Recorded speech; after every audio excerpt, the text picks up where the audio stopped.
El Evangelio de Lucas, capítulo 2, versículo 21 hasta el final. Después de los 8 días fue circuncidado y fue llamado Jesús, el nombre dado por el ángel antes de ser concebido en el útero. Y cuando llegó el momento de su purificación, de acuerdo con la ley de Moisés, lo llevaron a Jerusalén para presentarlo al Señor. Como está escrito en la ley del Señor, todo varón que abre la matriz será llamado santo al Señor. Y para ofrecer conforme a lo que se dice en la ley de Moisés,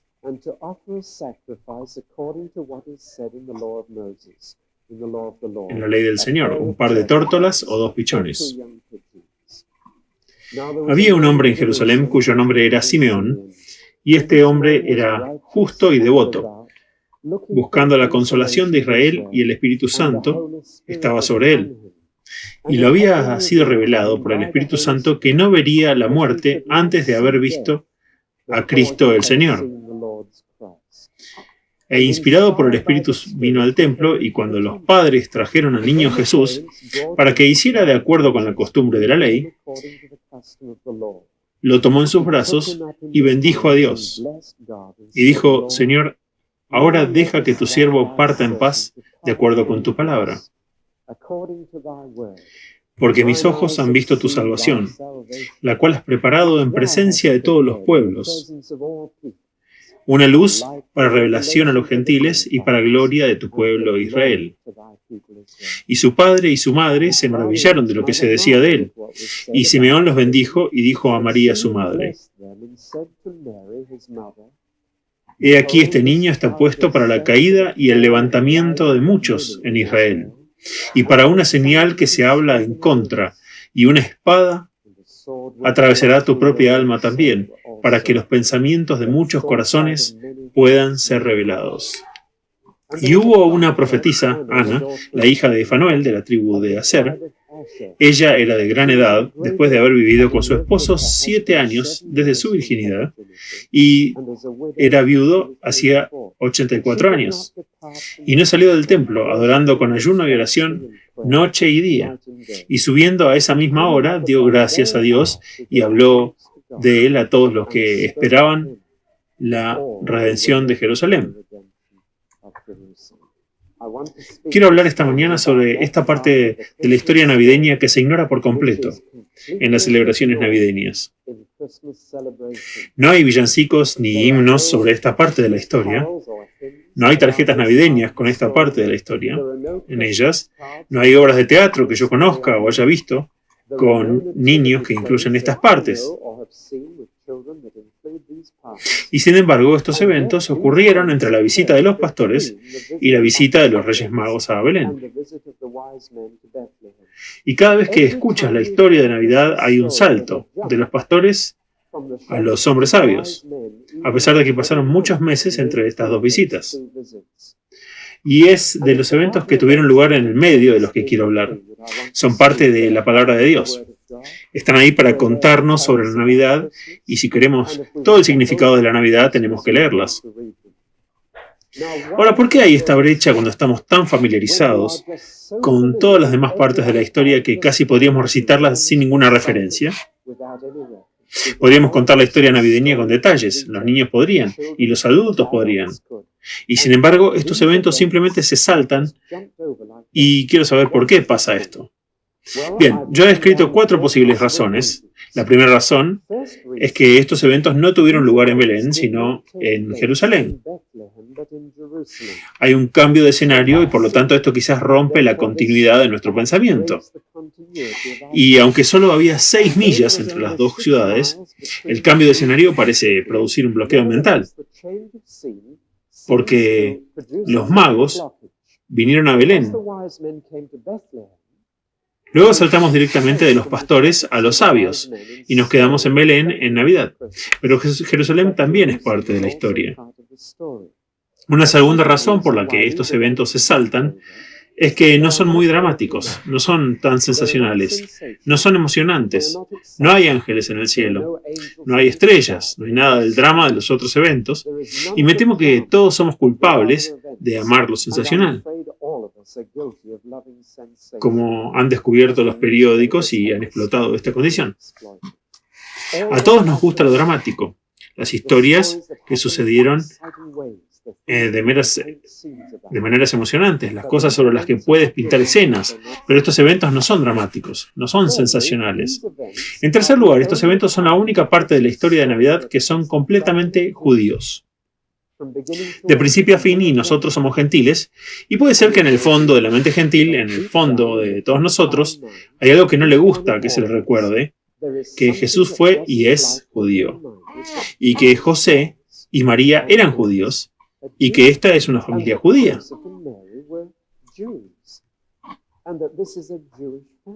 Tal vez sea algún sentimiento antisemita profundo dentro de los gentiles que no le gusta esta parte de la historia.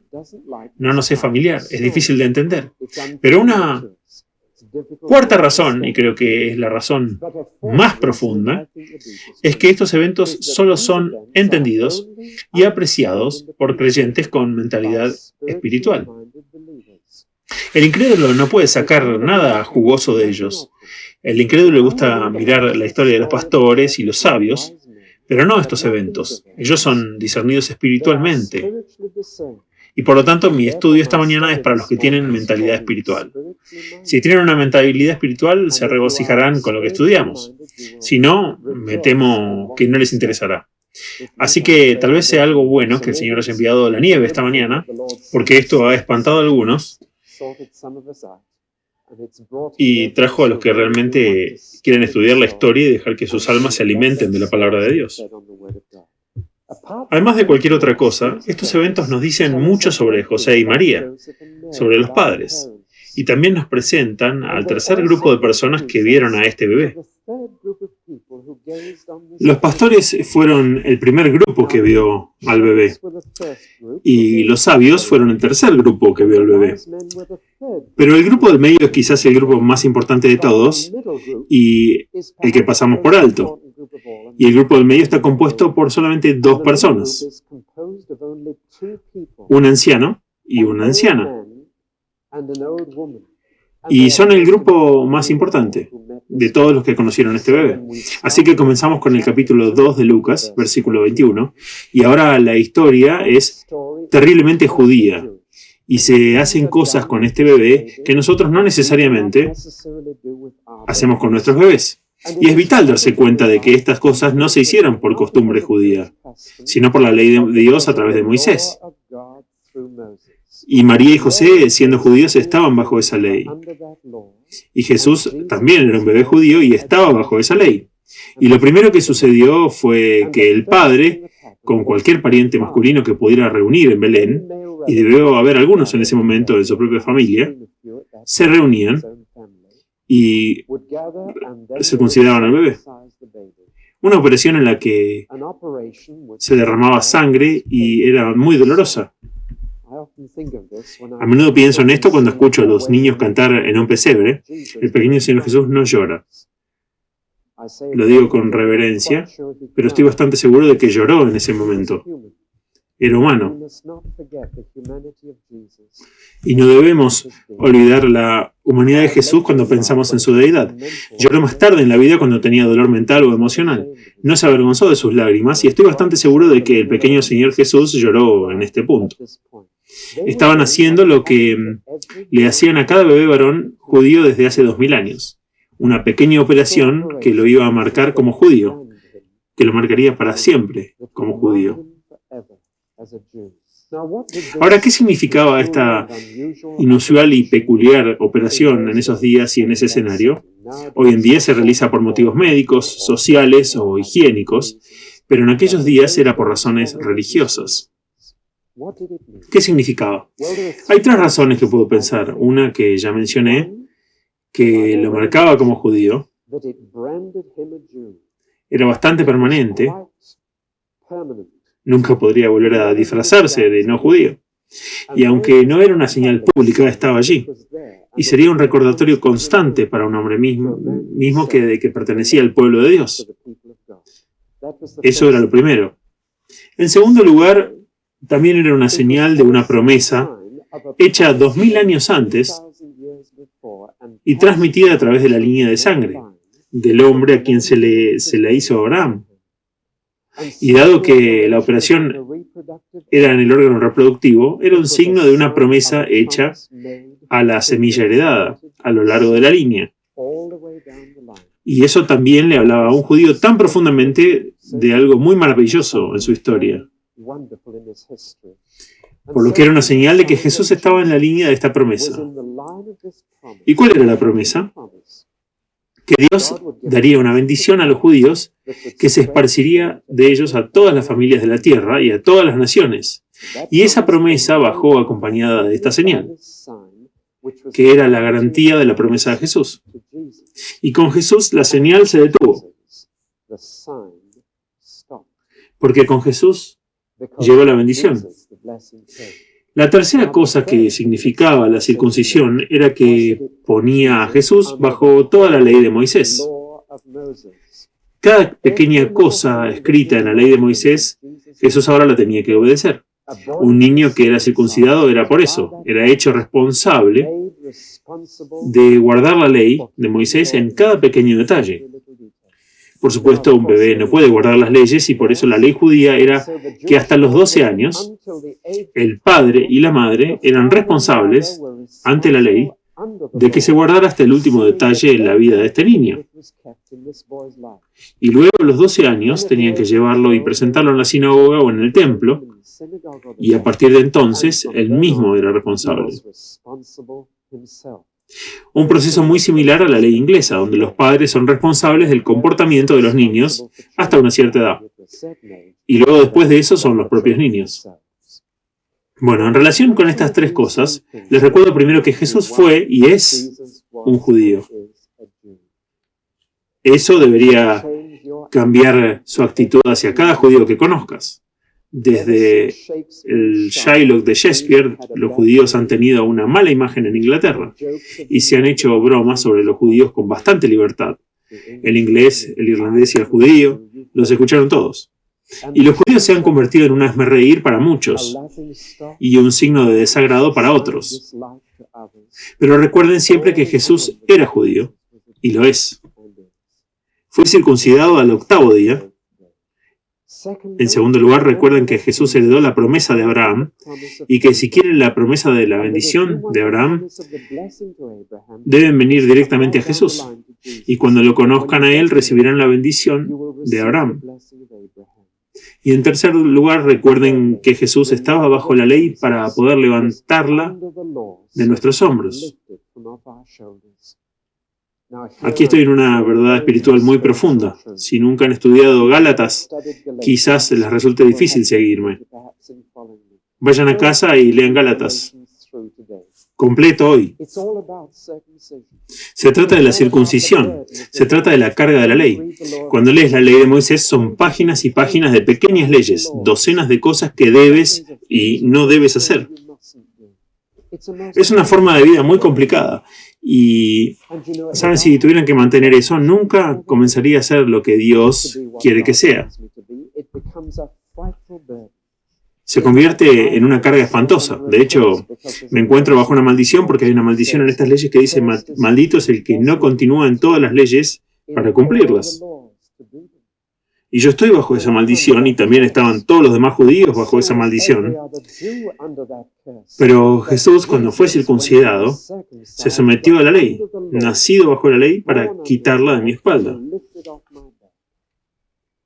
La circuncisión era absolutamente esencial para levantar la ley de las espaldas de la gente.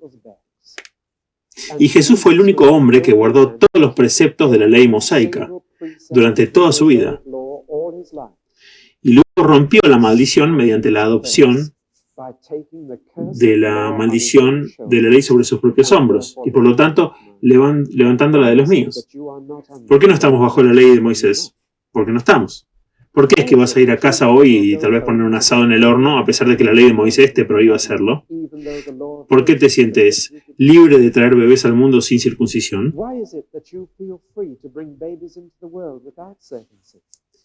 ¿Por qué te sientes libre de hacer muchas cosas que los judíos tenían prohibido hacer? ¿Por qué es que comen carne que tiene sangre que no es carne kosher, mientras que los judíos todavía tienen que tener su propia carnicería? ¿Por qué? ¿Por qué? Yo les diré por qué. Porque Jesús fue circuncidado y luego crucificado. Ese es el porqué. Ahora, ¿entienden esta verdad profunda? Si no, vayan a casa y lean Gálatas. La cruz comenzó cuando Jesús fue circuncidado. Fue el comienzo de la cruz para Jesús. Porque eso lo puso bajo la ley. Y él solo podía quitar la ley de los hombros de la gente y las cargas que los preceptos de la ley demandaban al someterse a ella y al ser circuncidado. Y si yo pudiera decirlo de manera bastante reverente, sería así. Esta fue la primera ocasión en la que se derramó la sangre del Redentor. Y si no ven la conexión entre la circuncisión y el derramamiento de la sangre del Salvador en ese momento, y la cruz 33 años más tarde, y el derramamiento de su sangre en ese momento, entonces se han perdido una de las partes vitales de la historia de la Navidad. Se estaba sometiendo a la ley, siendo puesto bajo la ley, para sacarla de nuestros hombros y ser el fin de la ley para los que creen. Ahora permítanme decir de inmediato que no estoy diciendo, como mucha gente piensa que podría estar diciendo, como mucha gente pensó que Pablo estaba diciendo cuando habló así, que no importa cómo vivo ahora, que ahora estoy bajo la ley de Cristo. Ha abolido la ley de Moisés y ahora, porque ha sido crucificado por mí, estoy bajo la ley de Cristo. Estoy siempre bajo su ley, solamente. Y esa es la ley del amor. La circuncisión fue el comienzo de la liberación, de modo que ahora, en lugar de ser la ley de Moisés mi estándar, la cruz se convierte en mi estándar de vida. Y si quieren leer todo sobre esto, otra vez, lean Gálatas. El mayor argumento en la iglesia primitiva, y fue un argumento que casi dividió la iglesia, de arriba abajo, Pablo estaba de un lado y Pedro estaba del otro, un argumento que realmente causó persecución de cristiano a cristiano. Fue el argumento de que si los cristianos todavía estaban bajo la ley de Moisés o no, si aún debían circuncidar a sus bebés varones o no. Y Pablo, un hebreo de los hebreos, circuncidado en el 8º día, dijo, se terminó. Ahora estamos bajo Cristo. Terminamos con todo eso. Y si regresamos a la circuncisión, regresamos a todas las leyes de Moisés. Y somos libres. Cristo ha roto las cadenas. Y todas estas leyes que unen a las familias judías, todas las leyes que tienen que mantener en relación con sus bebés, están rotas. Y estamos libres para amar, y para amar a Cristo. Ahora, eso es lo que la circuncisión de Cristo me dice a mí. Y en el 8º día de la vida de nuestro Señor, José tomó a su pequeño y lo circuncidó. Y dijo, su nombre será Jesús. ¿No es significativo que ese sea el punto en el que se menciona su nombre por primera vez?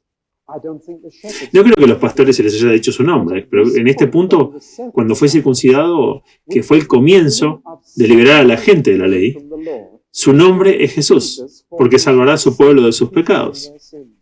¿Pueden ver la conexión? Bajo la ley para liberar a la gente, así que su nombre es Jesús.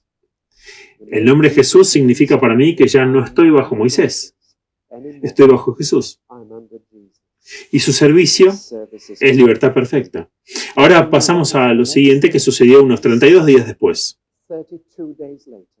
32 días después, la madre y el padre empacaron sus pocas pertenencias, envolvieron a Jesús en un chal de viaje o algo así, y se dispusieron a viajar 6 millas a Jerusalén. ¿Por qué fueron? Porque lo habían circuncidado. Ahora tenían que hacer todo lo que ordenaba la ley de Moisés. Y la ley de Moisés decía que una madre tenía que ir a Dios en el día 40 después de llevar a un bebé, y ella tuvo que pasar por ciertos ritos de purificación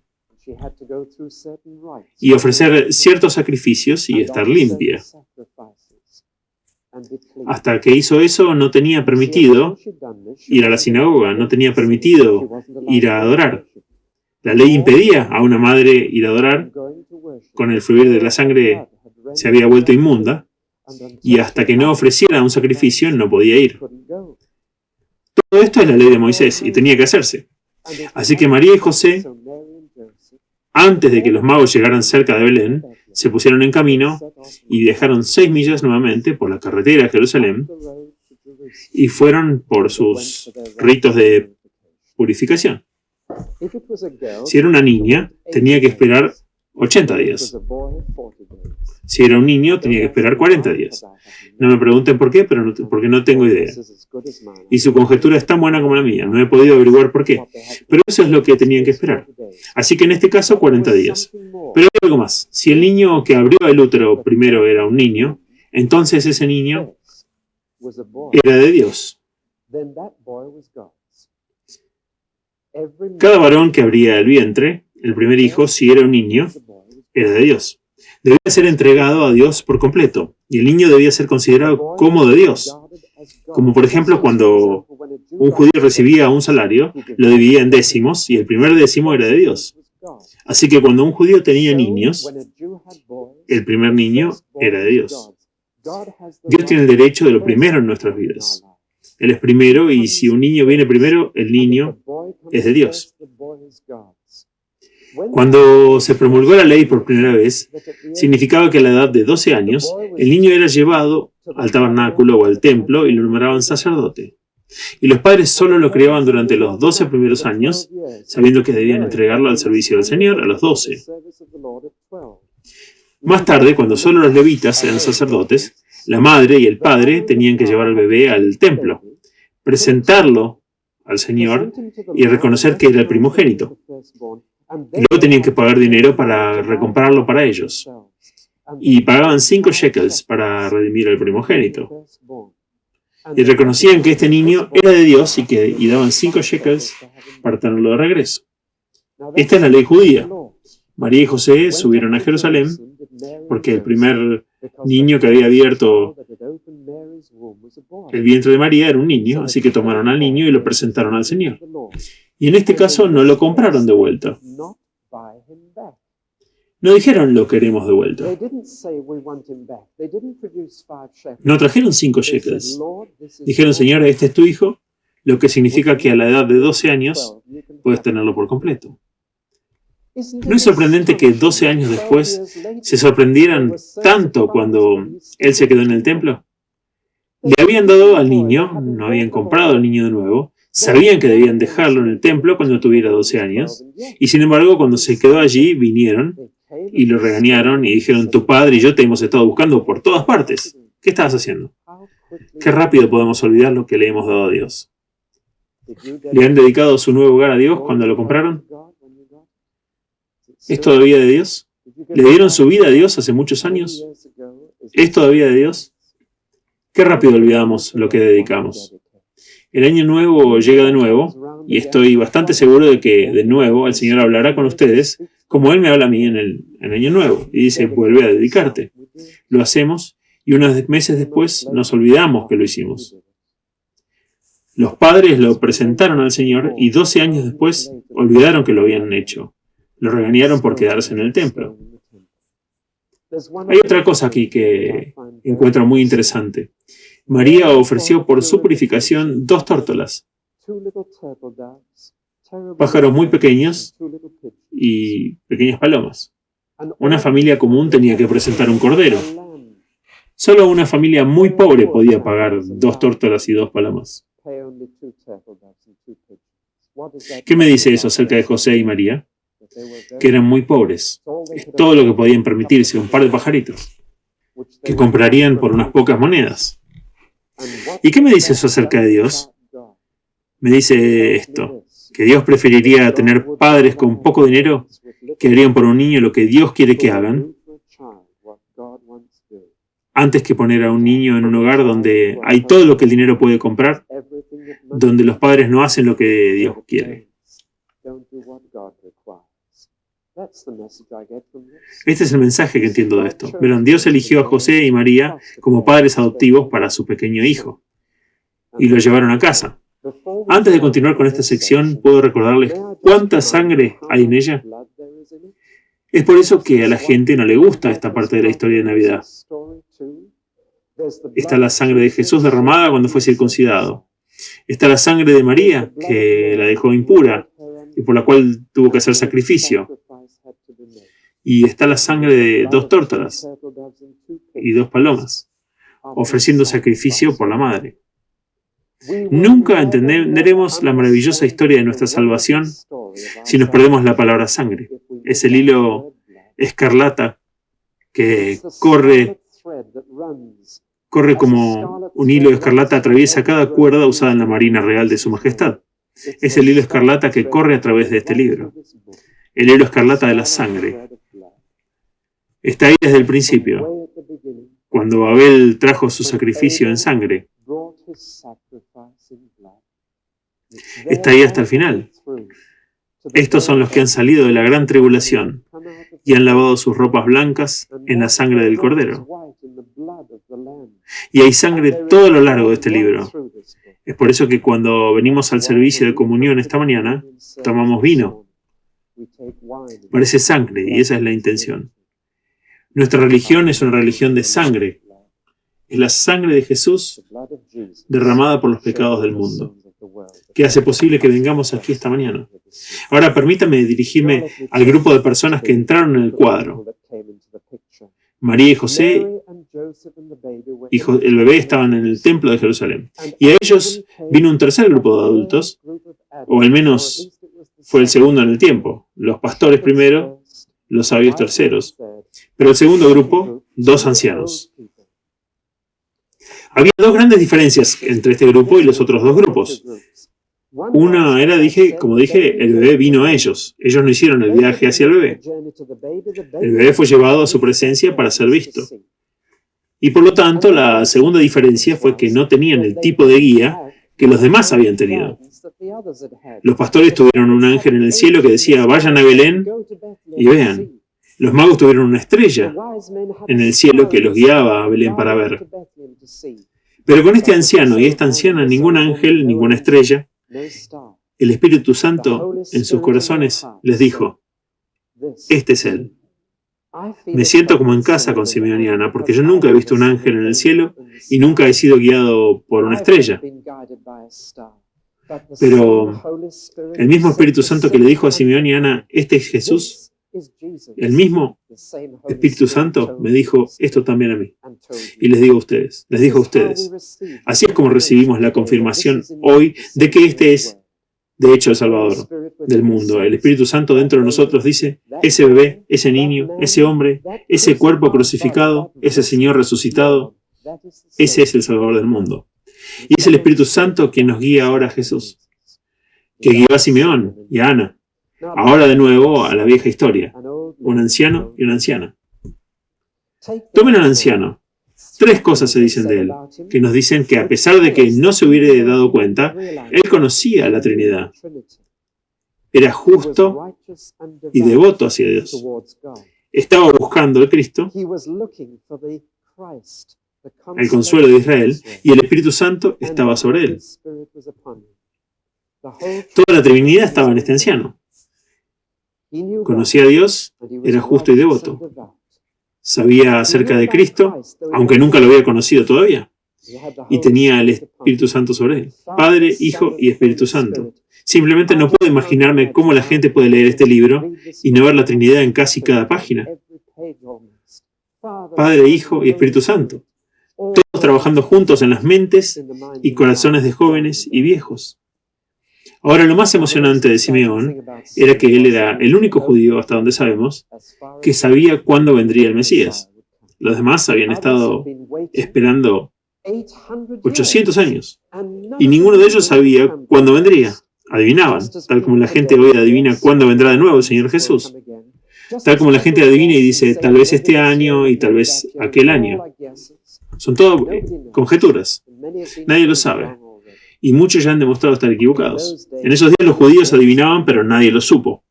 Pero un día, ese anciano estaba adorando a Dios y el Espíritu Santo vino sobre él y supo qué iba a hacer en su vida.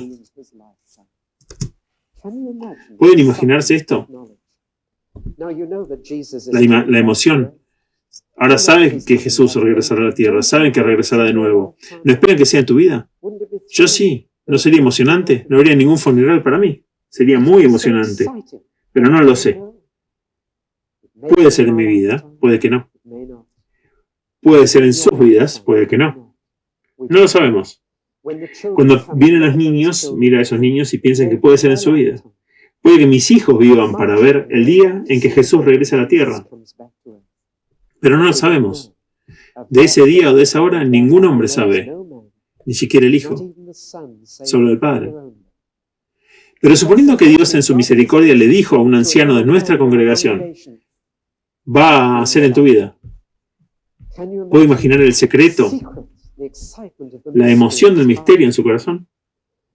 Y cuanto más viejo se hacía, más cerca sabía que estaba el día que vendría el Mesías. Así se sentía Simeón.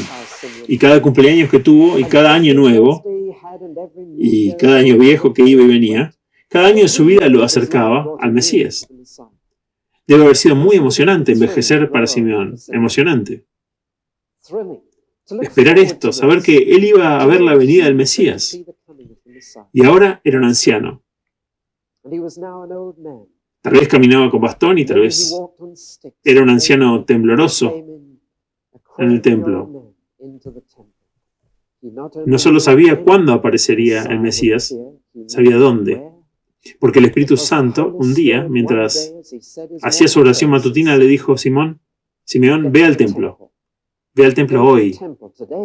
Allí mismo, hoy. Y se dio cuenta en su corazón que iba a ver al Mesías.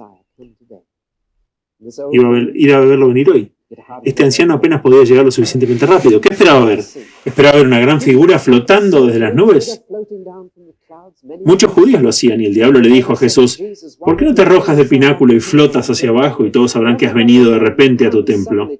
Como Malaquías lo predijo. ¿Qué esperaba ver Simeón? El anciano entró en el patio del templo y miró alrededor. Tal vez miró arriba al cielo. Pero no había nadie allí. Miró después hacia el pináculo del templo, no había nadie allí. Miró todo alrededor y ve a un pobre campesino y su esposa y un bebé. Eso es todo. Y el Espíritu Santo en su corazón debe haber dicho, ese es el Mesías. Ese es el Cristo que todos han estado esperando. Supongo que tuvo una pequeña batalla en su cabeza y en su corazón diciendo, pero Señor, ese es solo un pequeño bebé. Yo estoy buscando al Cristo. El Espíritu Santo le dijo, ese es el Cristo. Y Simeón subió y creo que José y María debieron estar bastante sorprendidos cuando este extraño se acercó y les dijo, déjeme tocar al bebé. Porque a las personas mayores les gusta hacer eso, no por mucho tiempo. No les gustan los niños pequeños por mucho tiempo. Déjame sostener al bebé. Y Simeón tuvo al bebé y dijo estas magníficas palabras que se cantan todos los domingos por la noche en los servicios de las iglesias en Inglaterra. Las palabras en latín, llamadas Nunc Dimittis. Ahora despídeme, Señor. Ahora deja que tu sirviente parta en paz, de acuerdo con tu palabra. Porque con mis ojos he visto tu salvación, que has preparado en presencia de todos los pueblos. Una luz para revelación a los gentiles y gloria para tu pueblo Israel. Se derrama, simplemente no puede contenerlo. Alaba a Dios desde su corazón. ¿Qué ha visto? ¿Qué vio? Solo ha visto un bebé, eso es todo. No ha visto nada más. Qué tremenda fe tiene este hombre. Eso es todo lo que quiere ver. Me temo que habría sido lo suficientemente egoísta como para decir, Señor, déjame vivir unos 20 años para ver qué llega a ser este hombre, este pequeño bebé. Déjame ver lo que hace, Señor. ¿No puedo vivir con él? Pero no, Simeón dijo, lo vi todo. Eso es fe. No pidió ver nada más que solo el principio. Eso es todo. Él sabía que si había visto el comienzo de algo, si es Dios, sucederá. Ya veremos el resto, ¿o no? Estés vivo para verlo o no. ¿No es emocionante cuando las personas mayores pueden decir, me alegro de ver el comienzo de las cosas que sucederán después de que me haya ido? Puedo regocijarme en el futuro aunque no estaré aquí para verlo. Se necesita fe para regocijarse en las cosas, incluso si no vives para verlas. Y esta es la fe. La sustancia de las cosas que se esperan, la evidencia de las cosas que no se han visto.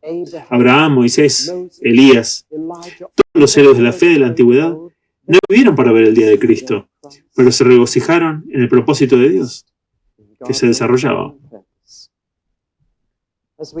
A medida que envejecemos, no deberíamos lamentarnos de no vivir para ver cosas. Deberíamos regocijarnos de que hemos visto el comienzo del propósito de Dios.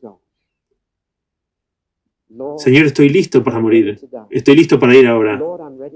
He visto el comienzo. He visto a este pequeño bebé. Lo he sostenido. Señor, ahora deja a tu siervo partir en paz. El anciano estaba feliz de ir. Cuán desinteresado era este hombre. Se llamaba a sí mismo tu siervo. Tu salvación. Tu gente. Todo es Dios, no yo. Es todo tú. Tu propósito. Ahora, eso era el lado positivo, pero luego se volvió hacia los padres y su rostro cambió de alegría a tristeza. Miró a esta joven pareja y los bendijo. No sé cómo lo hizo, probablemente solo dijo que Dios los bendiga, pero va a ser difícil. Va a ser difícil. ¿Ven este pequeño bebé? Puedo ver lo que va a pasar. ¿Creen que todos le darán la bienvenida como yo lo llevé en mis brazos? ¿Creen que todos estarán emocionados de que haya venido? ¿Creen que cuando Él revele los pensamientos de muchos corazones, todos estarán tan emocionados y alegres? No. Este niño dividirá la nación por la mitad. Algunos judíos se levantarán cuando lo acepten y otros caerán cuando lo rechacen. Algunos vivirán en un plano más alto de lo que han vivido antes debido a este bebé. Y algunos se hundirán en las profundidades de la vergüenza y la degradación debido a este bebé. Donde quiera que vaya Jesús, la gente se levantará o caerá. No te quedas igual. O te elevas a nuestras alturas o te rebelas y rechazas y caes. Por lo tanto, dijo, se hablará en contra de este bebé. No todos dirán, Señor, ahora deja a tu sirviente partir en paz. Algunos dirán, deja que este bebé se vaya. Matemos a este hombre. Deshagámonos de él. No, estoy listo para morir, sino él está listo para morir. Así que se volvió hacia la madre y le dijo, y tú, madre, una espada perforará tu propio corazón también. La sombra de la cruz vuelve a caer sobre este bebé. La Navidad tiene la sombra de la cruz encima. ¿No pueden verlo? La sangre y las predicciones de dolor. Y así la sombra de la cruz vuelve a caer sobre la historia. 33 años después, María sería una viuda viendo a su hijo primogénito cruelmente matado de una manera vergonzosa. Una espada perforaría su propio corazón también. Solamente 33 años después. Bueno, eso fue Simeón. Ahora la escena, y debo apresurarme, en la escena viene una querida anciana de 84 años.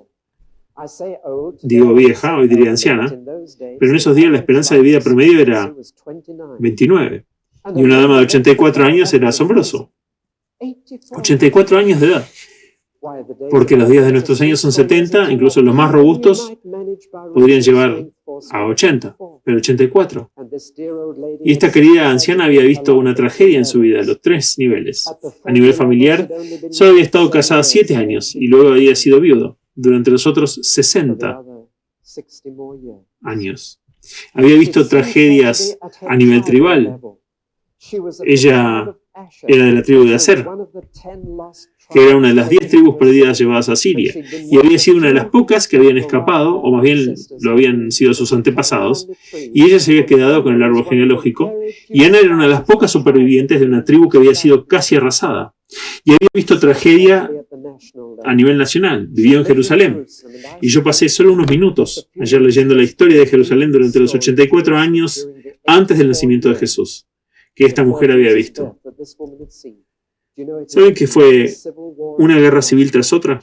Jerusalén cambió de manos de un grupo de gobernantes a otro, desde los reyes asmoneos de Siria hasta los emperadores romanos y los herodianos, los odiados herodianos, y no había visto nada más que derramamiento de sangre durante los 84 años de su vida.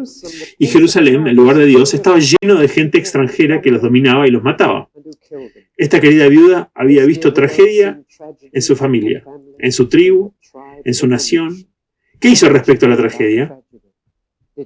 Dijo, bien, ¿cómo puede haber un Dios de amor? ¿Cómo puedo creer en Dios con tanta tragedia personal a mi alrededor? Toda mi vida. No. Lo que ella hizo fue decir esto. Ella dijo, hay una cosa que puedo hacer con todo este dolor. Puedo ir y orar. Puedo ir rápido y ayunar. Puedo ir y adorar. Y noche y día los pasó en el templo adorando a Dios. Era lo mejor que podía hacer con su dolor. Lo mejor que podía hacer con toda la tragedia que la había estremecido durante 84 años. Se entregó a la oración y oró para que Dios hiciera algo al respecto. Ella entró en el templo en ese momento, vio al bebé y también supo: Dios ha respondido mi oración. Había estado orando 60 años para que Dios hiciera algo, y dio vueltas y vueltas por el templo hablando con cualquiera que quisiera escuchar, que quería ver a Jerusalén redimida, y les dijo que el bebé había nacido. Bueno, ahora aquí está este anciano y esta anciana. ¿No es una tragedia que los olvidamos en la historia de Navidad? ¿No es una tragedia que no pude encontrar un solo himno en el himnario sobre estos dos esta mañana? Mucho sobre los pastores, mucho sobre los sabios, nada sobre estos dos. ¿No es una tragedia que la circuncisión, las ceremonias de purificación de los judíos, las saltamos y vamos a la estrella glamorosa y los Reyes Magos con sus regalos del Este? Pero espero que esta mañana, tal vez, han podido compartir conmigo la emoción que yo sentí al leer esta historia ayer, y para ver cómo Dios estaba tejiendo su propósito de la historia, y cómo dos ancianos piadosos lo vieron. Mientras miro a Simeón con el bebé en sus brazos, veo el Antiguo Testamento sosteniendo el Nuevo. Veo a los mejores representantes de la ley de Moisés presentando al que vino con gracia y verdad.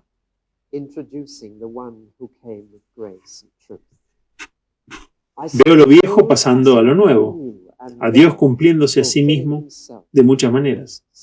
El cumplimiento total del plan y el propósito de Dios para su pueblo en la tierra lo hemos visto al principio.